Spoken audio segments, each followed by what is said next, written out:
Hello friends, welcome back to channel new course Soni. आपका इस interesting video में स्वागत करता हूं। और आज मैं इस वीडियो में आपको कंप्लीट डिटेल देने वाला हूं।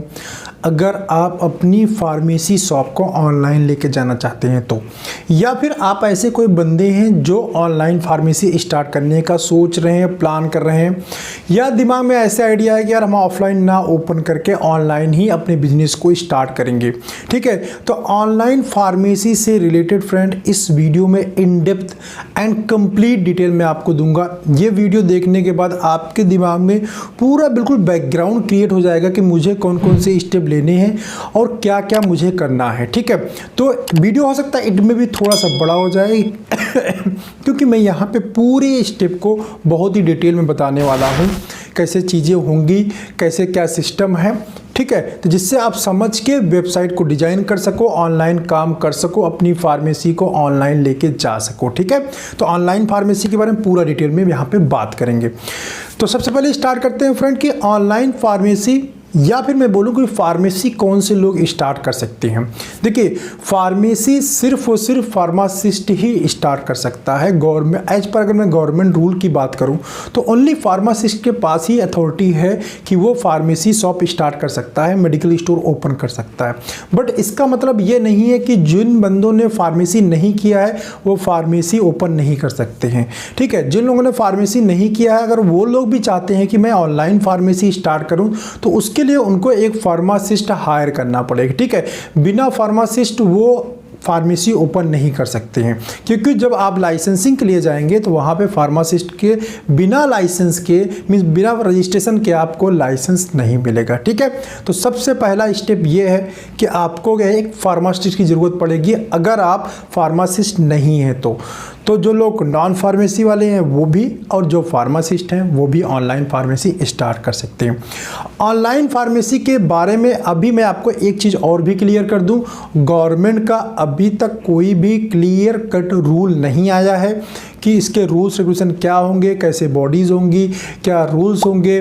मीन्स जो ड्रग एंड कॉस्मेटिक एक्ट है 1945 उसके अंदर कुछ चेंजेज होने हैं, बट अभी तक वो नहीं हुए हैं। तो इसके बारे में बहुत इन डिटेल मैं बोलूँ कि कोई लॉ आया हुआ है तो नहीं है, बिकॉज जब दैट रीजन ये कभी बंद होता है, कभी इस पर रिस्ट्रिक्शंस लगती हैं और कभी ये ओपन हो जाता है। लेकिन बिल्कुल आपको टेंशन लेने की ज़रूरत नहीं है कि ऐसी प्रॉब्लम ना सिर्फ और सिर्फ शेड्यूल मेडिसिन के साथ में आती है। ऑनलाइन फार्मेसी में जब अगर आप ओटीसी मेडिसिन को सेल करते हैं, न्यूट्रास्यूटिकल को सेल करते हैं, कॉस्मेटिक को सेल करते हैं, वहाँ पे ऐसी कोई प्रॉब्लम नहीं है। ठीक है, तो जब कभी ऐसी कोई प्रॉब्लम आती है, जैसे दिल्ली हाई कोर्ट ने एक बार ऑब्जेक्शन किया था, चेन्नई हाई कोर्ट ने एक बार, मद्रास ने हाई कोर्ट ने ऑब्जेक्शन किया था, तो ये ओपन अप ओपन मतलब ओपन क्लोज चलता रहता है, तो इसलिए परेशान होने की ज़रूरत नहीं है। लेकिन जल्दी ही इसमें नियम कानून रूल्स आ जाएंगे, क्योंकि डेवलप्ड कंट्रीज़ के अंदर ये बहुत अच्छे तरीके से काम कर रही है, पहली बात। दूसरी, क्योंकि ऑनलाइन फार्मेसी के अंदर ऑलरेडी इतने बड़े बड़े जियांट आ चुके हैं, जैसे अमेजॉन फार्मेसी है, रिलायंस ग्रुप है, टाटा ग्रुप है, इन लोगों ने इन्वेस्टमेंट किया हुआ है ऑनलाइन फार्मेसी में। तो सिंपल सी बात है, आने वाले टाइम के अंदर इसके रूल्स रेगुलेशन सारी चीज़ें बन जाएंगी। ठीक है, तो सबसे अच्छी बात यही है कि this is the right time to start the online pharmacy. तो ये राइट टाइम है जब आपको ऑनलाइन फार्मेसी स्टार्ट करना चाहिए, क्योंकि अभी सब स्टार्टअप हो रहे हैं। ठीक है, तो अभी से स्टार्ट कर लेंगे तो अपनी एक ब्रांड वैल्यू बना ले जाएंगे। अब मैं बात करता हूं कि ऑनलाइन फार्मेसी शॉप स्टार्ट करने के लिए किन चीज़ों की रिक्वायरमेंट होगी। ठीक है, तो फ्रेंड देखिए, ऑनलाइन फार्मेसी स्टार्ट करने के लिए जैसे आपके ऑफलाइन फार्मेसी में जिन चीज़ों की रिक्वायरमेंट होती है वो सारी चीज़ों की रिक्वायरमेंट ऑनलाइन फार्मेसी में भी ज़रूरत पड़ेगी। अभी ऑनलाइन फार्मेसी में क्या क्या रिक्वायरमेंट होता है, देखिए इसके लिए in detail in depth report अगर जानना है आपको तो इसके लिए मैंने एक सेपरेट वीडियो बनाया हुआ है, how to start a medical store. उसको जाके उसको देख लीजिए तो आपको पूरा डिटेल मिल जाएगा। ठीक है, बट यहाँ पे मैं आपको ब्रीफ में बता देता हूँ कि किन किन चीज़ों की ज़रूरत होगी। तो आपको मेडिकल, सबसे पहले आपको एक ऑफलाइन ही मेडिकल स्टोर ओपन करना पड़ेगा। ऑफलाइन मेडिकल स्टोर ओपन करने के लिए हमें बेसिकली ड्रग लाइसेंस चाहिए होता है। तो सबसे पहले आप क्या करेंगे, ड्रग लाइसेंस लेंगे। ठीक है, सबसे पहले आप डीएल बनवाएंगे। डीएल बनवाने के बाद आप जीएसटी नंबर लेंगे। जीएसटी नंबर लेने के बाद आप फूड लाइसेंस लेंगे, एफएसएसआई वाला जो होता है, फूड लाइसेंस लेंगे। ये तीन चीज़ें होती हैं जो कि मैंडेटरी होती है मेडिकल स्टोर रन करने के लिए। ऑनलाइन रन करने के लिए गवर्नमेंट का एक सेंट्रल रजिस्ट्रेशन होता है, उसको आपको और रजिस्ट्रेशन करना पड़ता है ऑनलाइन बिजनेस करने के लिए, ठीक है। तो मेन बेसिकली 4 चीज़ों की आपकी रिक्वायरमेंट होगी अगर आप ऑनलाइन बिजनेस करने जा रहे हैं। ऑनलाइन मीन्स फार्मेसी ओपन करने जा रहे हैं, DL GST food and online sale करने के लिए रजिस्ट्रेशन। तो ये इतनी चीज़ों की आपको ज़रूरत होगी, ठीक है। ये तो हो गया लाइसेंसिंग वाला पार्ट। ये डॉक्यूमेंटेशन वाला पार्ट मैं आपको बोल दूं जो गवर्नमेंट की तरफ से आपको कराना मैंडेटरी है, बिना इसके आप ऑनलाइन फार्मेसी रन नहीं कर सकते हैं, ठीक है। इसके बाद किन चीज़ों की रिक्वायरमेंट होगी, जैसे ऑफलाइन में ज़रूरत होती है स्टोर की, वैसे यहाँ पे आपको store as well as godown की ज़रूरत होगी, ठीक है। तो आपके पास स्टोर, बट हम ऑफलाइन में क्या होता है कि हमें ऐसा कुछ लोकेशन देखना होता है। ऑनलाइन फार्मेसी में आप अपने घर के अंदर ही मतलब एक कमरा गोडाउन डिसाइड करके वहाँ पे भी स्टार्ट कर सकते हैं, there is no problem at all, ठीक है। क्योंकि यहाँ पे सारी डिलीवरी आपको कुरियर के थ्रू होना है, आपको कोई किसी आपके स्टोर पे किसी को मेडिसिन लेने के लिए नहीं आना है। तो इसलिए आपको एक स्टोर रूम चाहिए, मीन्स एक गोडाउन टाइप के चाहिए, या एक बड़ा सा हॉल चाहिए जहाँ पे आप जो है अपने मेडिसिन को स्टोर कर सके, और इस तरीके से स्टोर कर सके फ्रेंड कि जो भी ऑनलाइन ऑर्डर है वो ईजी हो, उसको ट्रेस करना, फट से जाएँ उठाएँ पैक करें उनको भेज दें, ठीक है। इसके अलावा कौन कौन सी चीज़ों की ज़रूरत पड़ेगी, इसके अलावा आपको स्टोर के साथ आपके अंदर स्टोर के अंदर रैक, कंप्यूटर, ये सब चीज़ों की जो जनरली ऑफलाइन में होता है वही चीज़ ऑनलाइन में भी रहेगा। कंप्यूटर है, बिलिंग है, प्रिंटर है, बिलिंग सॉफ्टवेयर है, या तो आपको इन सब चीज़ों की ज़रूरत पड़ेगी। इसके अलावा आपको पैकेजिंग मटेरियल चाहिए ताकि जो भी ऑर्डर आए प्रॉपर तरीके से पैक कर सके, आप पैकेजिंग मटेरियल ले लीजिए। आप कोरियर वालों से कॉन्ट्रैक्ट बना लीजिए, ठीक है। तो आपके दिमाग में ये आइडिया, ये थिंकिंग आ रही है तो हम सर कोरियर वालों से कैसे कॉन्टैक्ट करेंगे, बहुत ही ईजी है, बस गूगल करिए आपको मिल जाएगा पहला तरीका। दूसरा तरीका ये है कि जो अमेजॉन, फ्लिपकार्ट इन लोगों को कोरियर डिलीवर करते हैं, ये प्राइवेट एजेंसी होती है, सिंपली यहाँ जाके इनके साथ मिलके ना आप अपना भी पैकेट डिलीवर करा सकते हैं, ऐसी कोई प्रॉब्लम नहीं है, ठीक है। अमेजॉन वाले से डिलीवर कर सकते हो, और बहुत सारी एजेंसीज हैं जो ये काम करती हैं, राइट। इसके बाद आपको एक ऐसे पर्टिकुलर पर्सन की, बंदे की जरूरत पड़ेगी जिसको बोलेंगे मैं customer care for the support. आपको कोई बंदा ऐसा हायर करना पड़ेगा, भाई आपने किसी को सप्लाई किया, टाइम पे मेडिसिन मिला नहीं मिला, बीच में ब्रेकेज हो गया, और या फिर और डिफरेंट टाइप की कंप्लेन आती रहती है जो ऑनलाइन में, उन सारे प्रॉब्लम्स को सॉर्ट आउट करने के लिए एक आपको कस्टमर केयर की सपोर्ट की जरूरत पड़ेगी, ठीक है। एक ऐसे बंदे की जरूरत पड़ेगी जो इन सारे सिचुएशन को, इशूज़ को आपके हैंडल करे, ताकि आपका कस्टमर आपके सर्विस से सेटिस्फाइड रहे। एक चीज़ मैं स्टार्टिंग में मुझे बताना चाहिए था, मैंने नहीं बताया, मैं भूल गया। जो ऑनलाइन इंडस्ट्री है ना, इसमें सर्विस इज़ द किंग। जिसकी सर्विस अच्छी रहती है ना, उसको वो इंडस्ट्री ग्रो करती है। तो आपको सर्विस तो बहुत A1 क्लास की रखनी पड़ेगी अगर इस लाइन में ग्रो करना है, बड़ा बनना है तो, ठीक है।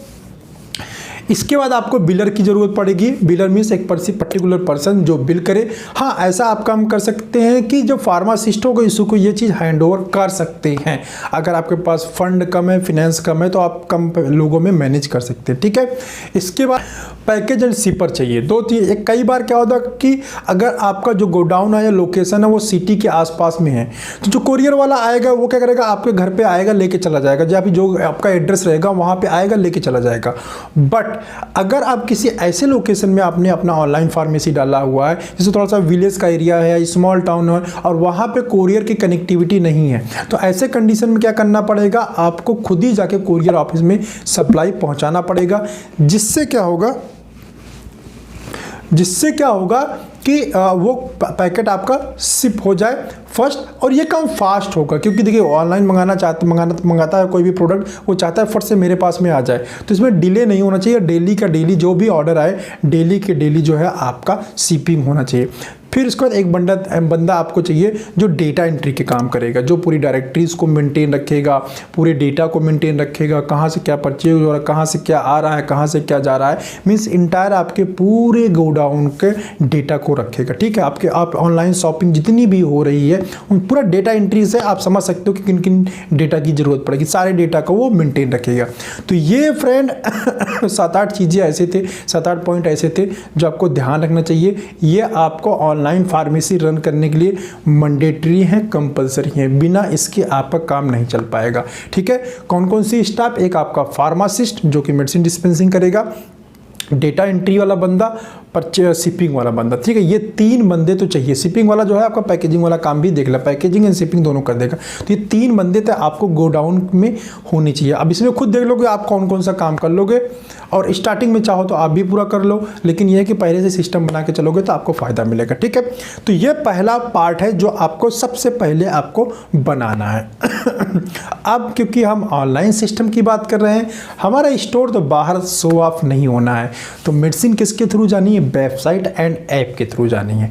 तो आपका दूसरा स्टेप है, जब आपने इस चीज़ को इस्टेब्लिश कर लिया, दूसरा स्टेप है ऑनलाइन वेबसाइट को डेवलप करना, अपना ऑनलाइन स्टोर क्रिएट करना। अब जब आप ऑनलाइन स्टोर क्रिएट करने जाएंगे फ्रेंड, तो मैं आपको पहले बता दूं कुछ चीज़ें अपने पास नोट करके जाइए। जैसे अबाउट अस का पेज आप अपने बारे में थोड़ा लिख के जाइए, कुछ कंपनी पॉलिसी के बारे में लिख के जाइए, कुछ अपना मतलब ये सारी आपको रिटन नोट्स बना लीजिए, क्योंकि जिससे वेबसाइट डेवलपमेंट करवाएंगे ना तो आपको ये नोट्स देना पड़ेगा। अगर ये चीज़ नहीं देंगे तो कहीं से कॉपी पेस्ट करके डाल देगा, वो ठीक नहीं है। तो इसलिए मैं पहले ही बता दे रहा हूँ आपको कि जब आप वेबसाइट डेवलपमेंट कराने जाएंगे या ऐप बनवाने जाएंगे, ये बेसिक्स की सारी चीज़ें लीजिए। भाई आप कोई भी वेबसाइट देखो, उसमें अबाउट अस का पेज होता है, मतलब अपने बारे में उसने डिस्क्राइब किया होता भाई मैं कौन हूँ। तो वैसे ही जब आप बनवाएंगे तो आपकी रिस्पॉन्सिबिलिटी ये है कि आप भी अपने बारे में ब्रीफ करें, आपका मिशन क्या है, आपका गोल क्या है, आप जो ऑनलाइन फार्मेसी स्टार्ट किए हुए इसके कोर वैल्यूज़ क्या हैं, ठीक है। ये सब चीज़ें आप हार्ड कॉपी पे रिटन फॉर्म में बना लें, ताकि जिससे भी वेबसाइट डेवलपमेंट करवाएं बस उसको पेपर दे दे और आपकी चीज़ें को राइट टाइप करके वहाँ पे अपडेट कर दे, ठीक है। अब वेबसाइट बनाने में क्या किन चीज़ों का ध्यान रखना होता है और कौन कौन सी चीज़ें होती हैं? देखिए, पहले नंबर पे होता है प्रोफाइल। वेबसाइट पे आपका प्रोफाइल, कंपनी का प्रोफाइल क्या है, कैसे वो चीज़ें अपडेट करनी होती हैं। इसके अलावा वेबसाइट पे आपके इन्वेंट्री मैनेजमेंट का सिस्टम होना चाहिए। इन्वेंट्री मैनेजमेंट मीन्स कितना स्टॉक आपके पास पड़ा हुआ है, कहाँ से कितना आ रहा है, ये फैसिलिटी उस वेबसाइट के अंदर होनी चाहिए, ठीक है। तीसरा है अप्रूवल ट्रांजेक्शन। ट्रांजेक्शन मतलब कहीं से किसी ने ऑर्डर किया, हो सकता है कोई फॉल्स ऑर्डर हो, तो 2 तरीके उसमें, टेलीफोन से भी आप कंफर्म कर सकते हैं, मैसेज के थ्रू भी कंफर्म कर सकते हैं, ठीक है, ताकि उस ट्रांजैक्शन को अप्रूव किया जा सके, कोई प्रॉब्लम ना हो। ऐसा नहीं कि हम शिपिंग कर दिए फिर वापस, क्योंकि ऑनलाइन में सबसे बड़ा जो पेन है ना फ्रेंड, अगर हमने कोई शिप कर देते हैं और वो पैकेट वापस आता है तो जाने का भी चार्ज देना पड़ता है, आने का भी चार्ज देना पड़ता है, तो ये बहुत पेनफुल है। तो बेटर यही कि हम ट्रांजेक्शन को बहुत केयरफुली अप्रूव करें ताकि वो प्रॉब्लम ना आने पाए। इसके बाद जो ऑप्शन आना चाहिए आपको वेबसाइट के अंदर, वो ये देखो, website as well as app, ये दोनों के अंदर चीज़ें रहेंगी, ठीक है। क्योंकि आजकल सिस्टम ऐसा आ गया कि वेबसाइट हम डिज़ाइन कर देते हैं, उसी के अकॉर्डिंग जो है आप जो है ऐप आपका सिंक कर जाता है। तो सिंपली वेबसाइट अपडेट करते हैं तो ऐप ऑटोमेटिकली सिंक हो जाता है। ऐसा सिस्टम आजकल हो गया है। तो मैं वेबसाइट में बता रहा हूँ, इसका मतलब ऐप वेबसाइट दोनों पे ये सारी चीज़ें रहेंगी, राइट। इसके बाद है गुड्स ट्रैकिंग। जो आपकी वेबसाइट है वो ट्रैकिंग के साथ अटैच होनी चाहिए या फिर सिंक होनी चाहिए, ताकि जो भी आपका एंड यूज़र है, जो आपका कस्टमर है, वो अपने मेडिसिन को ट्रैक कर सके कहाँ तक पहुँचा। इसका सिंपल एग्जांपल देता हूँ मैं आपको। देखिए, अमेज़ॉन है, फ्लिपकार्ट है, यहाँ पे देखिए जब भी आप कोई ऑर्डर करते हैं चीज़ें तो वहाँ पर ट्रैक करने का ऑप्शन दिया रहता है, राइट। तो आप अपने पैकेट को ट्रैक कर सकते हैं, कहाँ से शिफ्ट हो गया, कहाँ तक पहुँच गया। तो ये ट्रैकिंग ऑप्शन होना चाहिए आपके वेबसाइट के ऊपर, ताकि आपका यूज़र जो है आप ट्रैक कर सके। इसके बाद ट्रांसपेरेंसी। आपकी वेबसाइट के अंदर ना ट्रांसपेरेंसी होनी चाहिए, आपके वेबसाइट के अंदर एज वेल एज आपके वर्क के अंदर। भाई कोई बंदा अगर आपको कंपनी की तरफ से फॉल्ट है तो फॉल्ट को एक्सेप्ट करिए, आप कस्टमर के ऊपर ही मत डालिए। हाँ, कस्टमर को गलती है तो आप कस्टमर के ऊपर डालिए। तो अपने वर्क के अंदर ट्रांसपेरेंसी जरूर रखिए।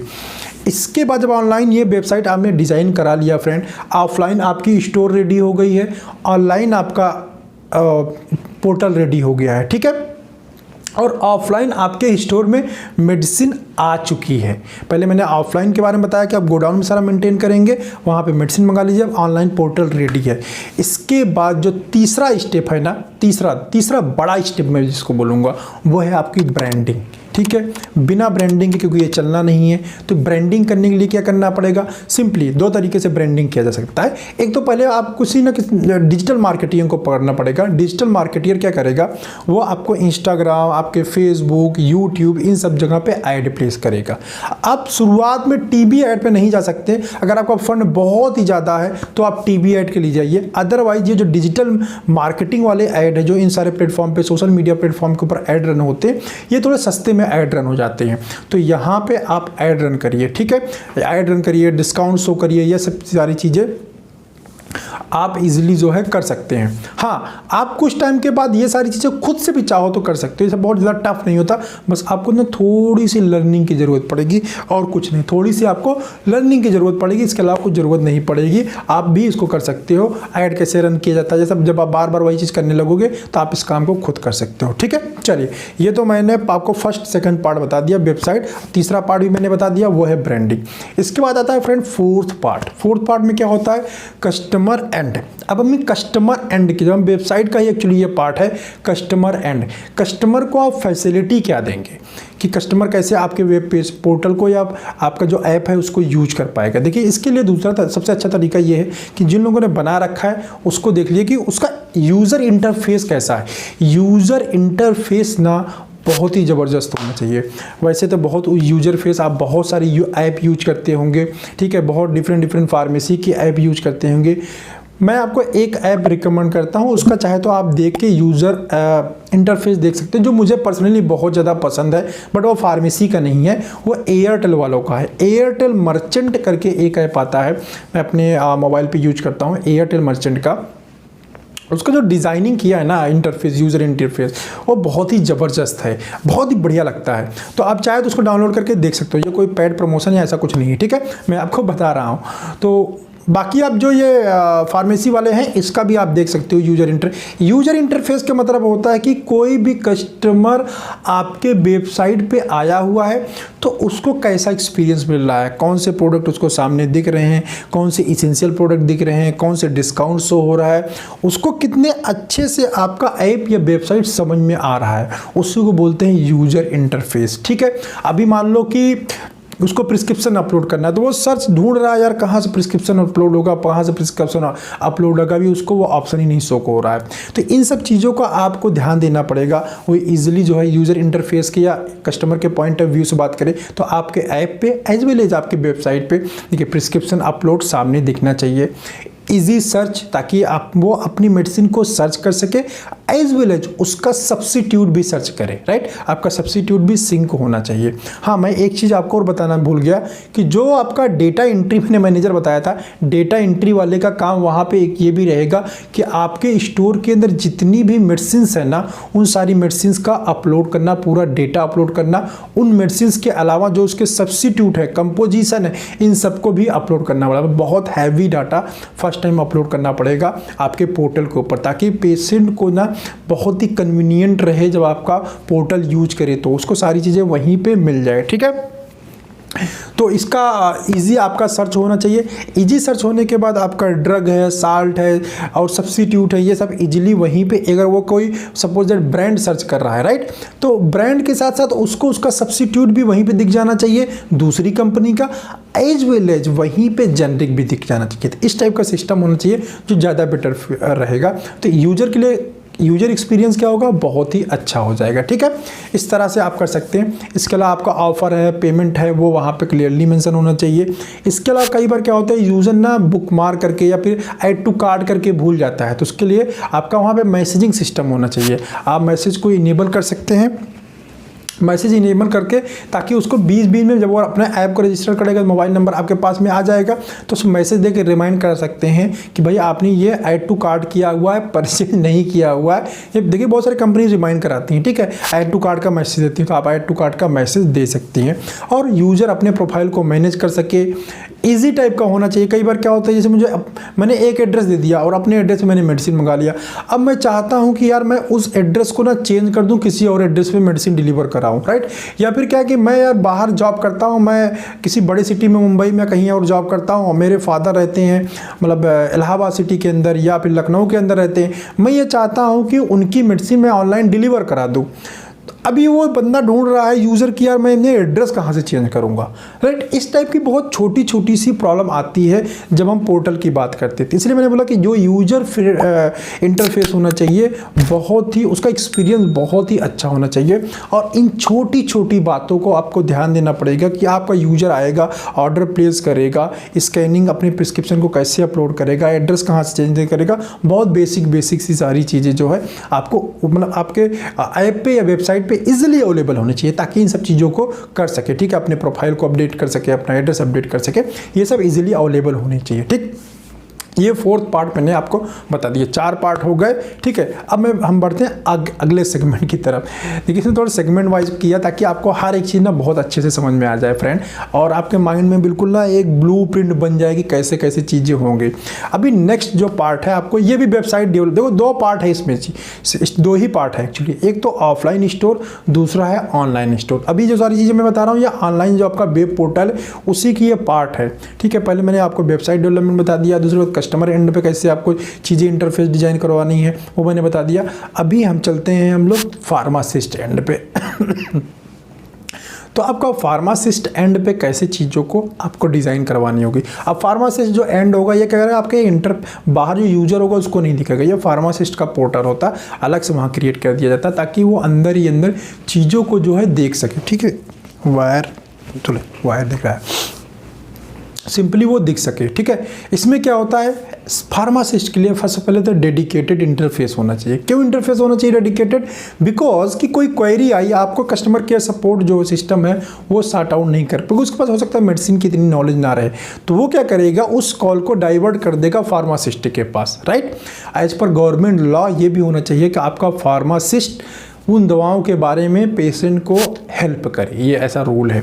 तो आपका फार्मासिस्ट तभी हेल्प कर पाएगा जब उसके पास एक डेडिकेटेड इंटरफेस होगा, और डेडिकेटेड इंटरफेस में क्या होना चाहिए, उसके पास भी सर्च का ऑप्शन होना चाहिए, सब्स्टिट्यूट का ऑप्शन होना चाहिए, जेनरिक का ऑप्शन होना चाहिए, तो वो सारी फैसिलिटी उसके इंटरफेस पे शो होनी चाहिए, ठीक है। नोटिफिकेशन का होना चाहिए भाई, उसके पास कोई भी मेडिसिन डिलीवर होती है, जाती आती है, तो उसके पास नोटिफिकेशन जाए, मेडिसिन डिलीवर हो गई, उसकी ट्रैकिंग, जो चीज़ें आप यूजर को प्रोवाइड कर रहे हैं वही सारा ऑप्शन जो है आपको फार्मासिस्ट एंड पे भी पता चलना चाहिए। मान लो कोई कोल्ड चेन का आइटम है, कोई डिफरेंट टाइप की मेडिसिन आती हैं, मैं ऐसे नाम तो नहीं लूँगा, बहुत सारी हो जाएंगी, तो डिफरेंट टाइप की वैरायटी आती है, अगर फार्मासिस्ट के पास रहेगा तो फार्मासिस्ट उसको क्या कर सकता है, मॉनिटर कर सकता है, स्टेटस अपडेट कर सकता है, डायरेक्टरी के अंदर सर्च कर सकता है, ठीक है। आपको मेडिसिन डायरेक्टरी भी यहाँ बनाना पड़ेगा, वो डाटा एंट्री वाला जो मैंने शुरू में बताया था वही बंदा पूरा बनाएगा ये सब चीज़ें, ठीक है। इसके बाद ये 4-5 पार्ट आपके वेबसाइट के बहुत ही ज़्यादा इंपॉर्टेंट है, ठीक है। अभी मैंने आपको बता दिया कि वेबसाइट कैसे डिज़ाइन करवाएंगे, कौन सी चीज़ें उसके अंदर होनी चाहिए, यूजर एक्सपीरियंस कैसा होना चाहिए, फार्मासिस्ट, ये 3 चीज़ों, फार्मासिस्ट एंड कैसा होना चाहिए, फार्मासिस्ट इंटरफेस कैसे होना चाहिए, ये भी मैंने बता दिया। इसके बाद इंपॉर्टेंट ये कि कई बार क्या होता है कि इसके बावजूद भी कस्टमर को नहीं समझ में आता, पेशेंट को नहीं समझ में आता, तो आपको वहाँ पे फ्रेंड ना एक डेमो वीडियो का ऑप्शन देना चाहिए। जैसे बहुत सारे ऐप के अंदर आपने देखा होगा कि डेमो का ऑप्शन दिया होता है। डेमो का मतलब ये होता है कि अगर मुझे सपोज ऑर्डर करना है तो उसका प्रोसेस क्या है, राइट। तो जितनी भी फंक्शन आपके उस ऐप के अंदर या वेबसाइट के अंदर है उसका डेमो वीडियो बना के, how to order, how to search, how to pay money, website, how website is useful, and इस वेबसाइट से और क्या क्या चीज़ें आप सीख सकते हैं, और क्या क्या चीज़ें लर्न कर सकते हैं। इस वेबसाइट के ऊपर आप सब्स्टिट्यूट कैसे सर्च करेंगे, आप जेनरिक मेडिसिन कैसे सर्च करेंगे, कॉस्मेटिक प्रोडक्ट कैसे सर्च करेंगे, न्यूट्रास्यूटिकल प्रोडक्ट कैसे सर्च करेंगे, या फिर अपने हेल्थ के बारे में आप ब्लॉग कैसे पढ़ेंगे। अपनी वेबसाइट पे आप ब्लॉग भी डाल सकते हो, ये बहुत हेल्पफुल होता है एक्चुअली। मेडिसिन बंदा परचेज करने आया तो उसको कोई डाउट है, तो ब्लॉग पढ़ने से क्या हो जाता है, उसको बहुत ना क्लियरिटी आ जाती है, या बोलूँगा उसको इन्फॉर्मेशन आ जाता है, राइट। तो इस तरह से आपको डिजाइन करनी चाहिए वेबसाइट। तो ये था पूरा overall picture, blueprint online pharmacy open करने का। तो आपको मैंने तरीका बता दिया फ्रेंड कि ऑनलाइन फार्मेसी कौन से लोग ओपन कर सकते हैं और कैसे ओपन करना चाहिए, उसके लिए कौन कौन सी प्रिपरेशन आपको करनी पड़ेगी ऑनलाइन फार्मेसी के लिए, ठीक है। अब देखिए इसमें 2 चीज़ें मैं आपको डिस्कस करूँगा, वो है ऑनलाइन फार्मेसी के एडवांटेज में बोलूँगा, या फिर स्कोप कह सकते हैं, आपकी स्कोप क्या है ऑनलाइन फार्मेसी का। तो ऑनलाइन फार्मेसी का देखिए अगर फ्यूचर स्कोप की बात करें तो वो ब्राइट है, ठीक है। उसमें कोई नो डाउट, इसमें कोई डाउट वाली बात नहीं है कि आने वाले, शुरू में स्टार्टिंग बोलते इतने बड़े बड़े जियांट यहाँ पे आ गए, अमेजॉन फार्मेसी और टाटा रिलायंस से लोग आ गए, तो सिंपल सी बात ये है कि इसका स्कोप तो काफ़ी अच्छा है, ठीक है। आने वाले टाइम में क्योंकि डिजिटलाइजेशन हो रहा है, हर कोई, सभी आदमी को ऑनलाइन परचेज करना अच्छा लगता है, और कंपटीशन की वजह से क्या हो रहा है, ऑनलाइन जो डिस्काउंट भी खूब मिला है, तो लोग डिस्काउंट के चक्कर में ऑनलाइन जाते हैं, और ऑनलाइन जाने के बाद उनकी ऑनलाइन परचेजिंग करने की हैबिट सी पड़ जाती है, राइट। दूसरा बड़ा फ़ायदा यह है कि कन्वीनियंट है, अपने क्रेडिट कार्ड से पे कर, हर टाइप का पेमेंट ऑप्शन होता है। लोकल मार्केट में आते हैं वो क्रेडिट कार्ड नहीं लेता, क्रेडिट कार्ड लेगा तो उसमें बोलेगा कि ऐसा है, क्रेडिट कार्ड से अगर स्वाइप करेंगे 2% एक्स्ट्रा देना पड़ेगा। इस टाइप की बड़ी इनकन्वीनियंट होती है ऑफलाइन मार्केट में पेमेंट वगैरह को लेके। आप जीपे ही करो, यूपीआई ही करो, मतलब बड़ी प्रॉब्लम सी कई बार जो शॉप वाले होते हैं क्रिएट कर देते हैं। ऑनलाइन में ये सब कोई प्रॉब्लम नहीं होती, ठीक है। तो इसी वजह से क्या हो जाता है कि जो कस्टमर बेस है वो ऑनलाइन की तरफ शिफ्ट होता जा रहा है। तो स्कोप इसका काफ़ी अच्छा है। हाँ, रूल्स अभी नहीं है, बट आने वाले बहुत ही जल्दी जो है इसके लिए रूल्स जो गवर्नमेंट है कोई ना कोई ड्राफ्टिंग जरूर निकालेगी। अभी स्मॉल सा एक ड्राफ्ट है। अगर आप लोगों को चाहिए कि सर अभी प्रेजेंट टाइम में क्या रूल है, गाइडलाइंस हैं गवर्नमेंट के, अगर मुझे पर्सनली बोलोगे तो मैं आपको ईमेल कर दूंगा, ठीक है। जिसको किसी पर्सनल जब आपको ओपन करने जाना हो और तब अगर आप जानना चाहते हैं तो मुझे बताओगे तो मैं आपको भेज दूंगा, ठीक है। इसको मैंने यहाँ पे मेंशन नहीं किया है। बहुत सिंपल से कुछ गवर्नमेंट ने रूल्स बनाए, सिंपल सा स्मॉल सा ड्राफ्ट आया है गवर्नमेंट का, इसके अलावा कुछ नहीं है। अब यहाँ पे चैलेंजेस क्या क्या है, ठीक है। ये तो मैंने बता दिया कि यार स्कोप भी बहुत अच्छा ब्राइट है। प्रॉब्लम क्या है, चैलेंज क्या आएगा? देखो, सबसे बड़ा चैलेंज है फ्रेंड ऑनलाइन फार्मेसी ओपन करने का ना, वो है बजट। ये कम पैसे में चला पाना ना थोड़ा सा फुल फ्लैश बड़ा मुश्किल होगा। तो इसको वेबसाइट डिज़ाइन करना, फार्मासिस्ट, गोडाउन, मेडिसिन, ये सब क्या है, इसमें फंड अच्छा खासा खर्चा होगा, ठीक है, फंड लगेगा। दूसरा क्या है कि ऑल इंडिया लेवल पे आपको सर्व करना है। तो ऑल इंडिया लेवल पे सर्व करना है तो आपको मेडिसिन की जो वैरायटी है ना वो बहुत ज़्यादा रखना पड़ेगा। मतलब स्टॉक की जो वैरायटी है वो आपको बहुत ज़्यादा रखना पड़ेगा। दूसरा सबसे बड़ा प्रॉब्लम क्या है कि अपनी इंडिया के अंदर ना अभी ये जो हेल्थ केयर सेक्टर है, यहाँ पे मेडिकल रिप्रेजेंटेटिव ने क्या किया, अपनी कंपनी लेके आ गए। जैसे पीसीडी कंपनी है और पीजी बेस्ड कंपनी है। तो ये जो होती है ये लोकलाइज्ड होती है, पर्टिकुलर एक सिटी के अंदर है, मतलब इंडिया के 2 सिटी के अंदर है, बाकी सिटी में काम ही नहीं कर रही है, राइट। इस टाइप की छोटी छोटी कंपनीज है। तो इनकी जो मेडिसिन होती हैं ये ऑनलाइन अवेलेबल नहीं हो पाती, क्योंकि ये पता नहीं चल पाता, ये पर्टिकुलर एक एरिया के अंदर होती हैं, तो वो मेडिसिन ऑनलाइन ऑर्डर नहीं हो पाएगा। ये एक बड़ी प्रॉब्लम है और इसका अभी तक फिलहाल कोई जवाब नहीं आया है, ठीक है। आने वाले टाइम के अंदर क्या होगा मैं कुछ नहीं बोल सकता। फिलहाल अभी ये एक बड़ी प्रॉब्लम है। बहुत सारी सिटीज़ है, जैसे मैं आपको बताऊँ यूपी का सहारनपुर है। यूपी के सहारनपुर में जो डॉक्टर्स का प्रिस्क्राइबिंग है भी तो वो 50% तो लोकलाइज्ड मेडिसिन होता है। अब उसको ढूंढते रहिए, उसके डॉक्टर के काउंटर के अलावा मार्केट में मेडिसिन नहीं मिलती है। ऑनलाइन तो बहुत दूर की बात है, ठीक है। उस डॉक्टर के केमिस्ट शॉप के अलावा मार्केट में वो मेडिसिन नहीं मिलती है, ऑनलाइन तो बहुत दूर की बात है। तो ये अपने आप में एक बहुत बड़ा चैलेंज है, ठीक है। फिर है कस्टमर का इग्नोरेंस, क्योंकि मेडिकल या मैं मेडिसिन बोलूँ तो ये इमरजेंसी सर्विसेज में भी आता है। तो जिसकी वजह से क्या चाहता है, अभी मुझे पेन हो रहा है तो अभी मुझे मेडिसिन चाहिए। तो ऑनलाइन ऑनलाइन में ज़्यादातर वही लोग मेडिसिन परचेज करते हैं जैसे डायबिटीज़ होगी, जो क्रोनिक सेगमेंट की मेडिसिन होती हैं, राइट। एक्यूट सेगमेंट के मेडिकेशन को लोग नहीं परचेज करते, ये एक बोलूँगा। और प्रमोशन है, ब्रांड अवेलेबिलिटी है, ये भी अपने आप में एक चैलेंज है। प्रमोशन में काफ़ी ज़्यादा पैसा खर्च हो जाता है। एंड ब्रांड अवेलेबिलिटी मैंने पहले ही बताया कि ब्रांड अवेलेबिलिटी जो है ये प्रॉब्लम क्रिएट करेगा, ठीक है। तीसरा क्या मैं लास्ट बताऊंगा, इसे तो छोटे छोटे और भी गिनाने लगेंगे, बहुत सारी प्रॉब्लम है। एक और बड़ी प्रॉब्लम है फिलहाल अभी जो है कि वैसे जो अदर मेडिसिन आती हैं ना, मेडिसिन नहीं, अदर जो प्रोडक्ट्स आते हैं मॉल के अंदर, उन सब के अंदर, वहाँ पे सभी के ऊपर बार कोडिंग होती है। तो उनको स्कैन कर पाना, बिल कर पाना काफ़ी ज़्यादा इजी होता है। मेडिसिन के अंदर बार कोड नहीं आता, तो ये भी अपने आप में एक बड़ा प्रॉब्लम है। उसको मेंटेन करना, बिल करना, ये थोड़ा सा ये टेक्निकल पार्ट है। वैसे ये भी एक बड़ी प्रॉब्लम है। कुछ कंपनीज में बार कोड सिस्टम देना शुरू किया है, लेकिन फिर भी अभी मैक्सिमम कंपनीज में मेडिसिन के ऊपर बार कोड आना शुरू नहीं हुआ, राइट। तो खैर ये जैसे डिजिटलाइजेशन होगा तो ये खैर आ जाएगा, लेकिन फिलहाल अभी ये एक प्रॉब्लम है, ठीक है। तो डियर, बस इस वीडियो में इतना ही। उम्मीद करता हूँ आपको चीज़ें समझ में आई होंगी। मैंने पूरा कंप्लीट इन डेप्थ नॉलेज देने की कोशिश किया है, और इसमें तो इतना कुछ है कि शायद इसे 2-3 घंटे 4 घंटे का लेक्चर हो जाएगा ऑनलाइन फार्मेसी के बारे में। अगर बहुत बनाना चाहे वीडियो तो बहुत सारी इसके अलावा भी चीज़ें हैं, लेकिन मैंने यहाँ पे एक ब्लूप्रिंट आउटलाइनिंग दिया हुआ है जिससे आपके माइंड के अंदर सेटअप हो सके कि भैया ऑनलाइन फार्मेसी होगा, चलेगा कैसे, क्या इसके अंदर प्रॉब्लम है, क्या स्कोप है, कौन सी दिक्कतें आ सकती है, अब मुझे किन किन चीज़ों के ऊपर ध्यान देना होगा अगर मैं ओपन करने जा रहा हूँ तो। हाँ, इसके बाद मैं एक चीज़ और बता देता हूँ कि अगर आप और डिटेल में जानना चाहते हो तो आप मेरे साथ आपको अपॉइंटमेंट बुक करके मेरे साथ बात कर सकते हैं। मैं आपको और इन डेप्थ और इसके ब्रांडिंग वगैरह का जो टेक्निक है, डिजिटल मार्केटिंग वगैरह कैसे करेंगे और अपने स्टोर को हिट कैसे कर ले जाएंगे, मीन्स मार्केटिंग बिजनेस ग्रोथ की जो बात होती है वो सब में मैं आपकी हेल्प कर दूंगा। अगर आप जो है प्लान कर रहे हैं कि नहीं सर मुझे ऑनलाइन फार्मेसी इस्टेब्लिश करनी है अपनी, तो ठीक है, तो वहाँ पे आपको अपॉइंटमेंट बुक करके मेरे साथ बात करना पड़ेगा, तो मैं आपको हेल्प कर दूंगा। चलिए इस वीडियो में बस इतना ही फ्रेंड, मिलते हैं ऐसे ही किसी इंटरेस्टिंग वीडियो में नेक्स्ट टाइम आपसे, ठीक है। वीडियो अच्छा लगा हो तो यार लाइक ज़रूर कर देना, बहुत मेहनत से मैं वीडियो बनाता हूँ, लाइक कर देना, जिससे क्या होगा कि मुझे लगता है कि यार चलो मेहनत ना वसूल हो गई एकदम से, ठीक है। तो चलिए तब तक के लिए, नेक्स्ट वीडियो तक के लिए खैर बाय बाय, ठीक है।